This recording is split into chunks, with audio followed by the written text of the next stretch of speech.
Capítulo 10. Suas escolhas. Meu marido entrou no negócio e só me contou depois que as coisas já estavam em andamento. A partir do momento em que soube do fato, comecei a sentir-me inquieta.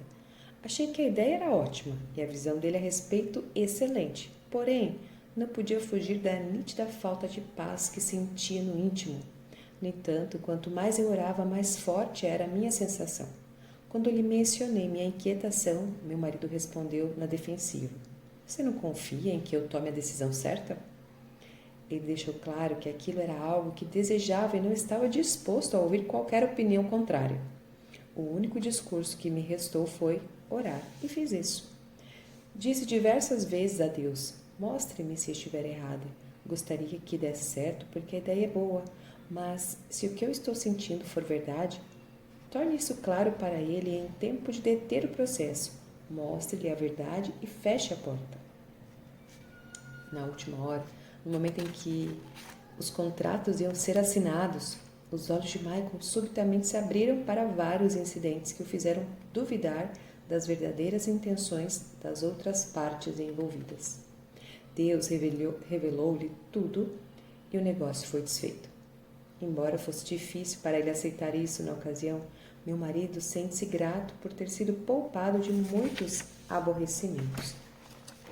Algum tempo depois, enquanto escrevi este livro, perguntei-lhe o que ele considerava mais importante em minhas orações por ele. Uma das coisas que mencionou foi que elas o ajudavam a tomar boas decisões. Quando decisões importantes tinham de ser tomadas e certas coisas me foram oferecidas, as suas orações abriram meus olhos e me impediram de fechar contratos que me prejudicariam, explicou ele. Temos de lembrar que todos os homens pensam que estão fazendo a coisa certa. Todo o caminho do homem é reto aos seus próprios olhos. Provérbios 21, 2. Mas Deus é o único que pode dar verdadeiro discernimento. Ele pode dar-nos sabedoria quando pedimos. A sabedoria traz o sucesso. Eclesiastes 10, 10. E nos habilita a aprender pela experiência. Provérbios 15, 31. Queremos que nossos maridos sejam sábios. O oposto do sábio é o insensato. A Bíblia descreve o insensato como alguém que confia no seu próprio coração. Provérbios 28, 26. Ele despreza a sabedoria. Provérbios 23, 9.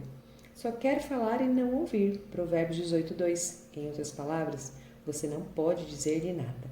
Ele é briguento. Provérbios 23.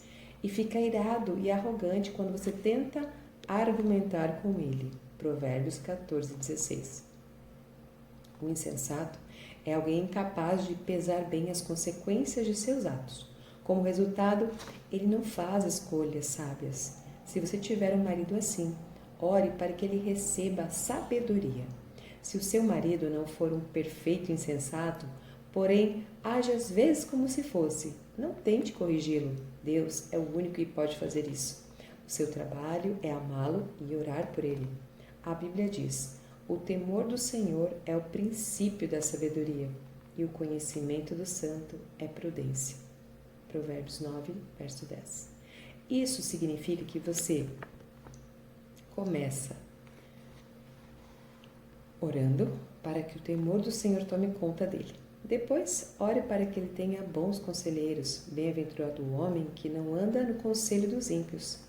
Se continuar orando para que seu marido tenha sabedoria e receba conselhos piedosos, mesmo que ele tome uma decisão errada, você poderá sentir-se tranquila em saber que fez a sua parte e Deus extrairá o bem de tudo isso. Grande parte de nossa vida é afetada pelas decisões que nosso marido toma.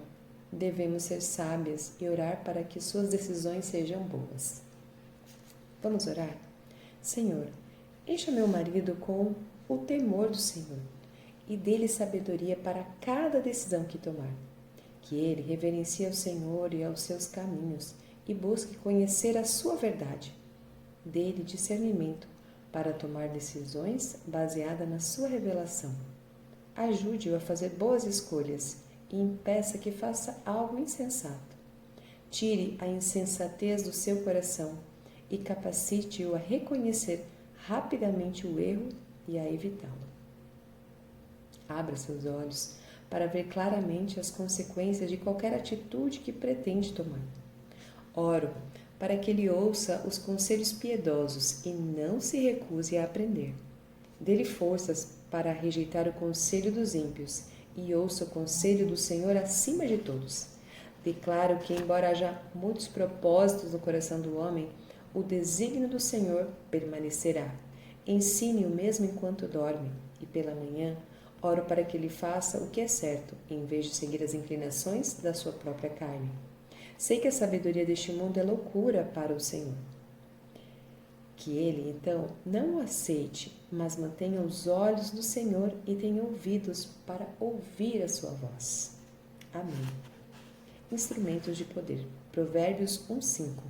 Ouça o sábio e cresça em prudência, e o instruído adquira habilidade. Provérbios 3:7. Não sejas sábio aos teus próprios olhos, teme ao Senhor e aparta-te do mal.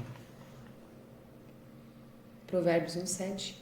O temor do Senhor é o princípio do saber, mas os loucos desprezam a sabedoria e o ensino.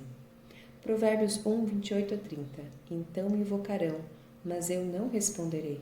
Procurar-me-ão, porém não me hão de achar, porquanto aborreceram o conhecimento e não preferiram o temor do Senhor. Não quiseram meu conselho e desprezaram toda a minha repreensão. Provérbios 21:16. O homem que se desvia do caminho do entendimento, na congregação dos mortos repousará.